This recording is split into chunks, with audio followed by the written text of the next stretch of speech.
আসলে মানুষের সুখী হওয়ার জন্য কারিগরি টাকার প্রয়োজন নাই, অল্প টাকায় সুখী হওয়া যায়। শুধু চাহিদাকে ছোট করতে হয়। চাহিদাকে ছোট করতে জানলে অল্প টাকায় সুখী হওয়া যায়। কেউ কোটি টাকার বাড়িতেও সুখী নাই, আর কেউ এই যেরকম টিনের ঘর অনেক সুখী আছে। টিনের ঘরের পাশে দেখেন যে এখানে আমাদের শশা বাগান, ধুন্দুল ক্ষেত, এর পাশে আছে পেয়ারা বাগান।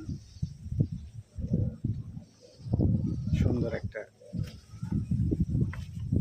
পরিবেশ, ফ্যানেরও দরকার নাই এখানে।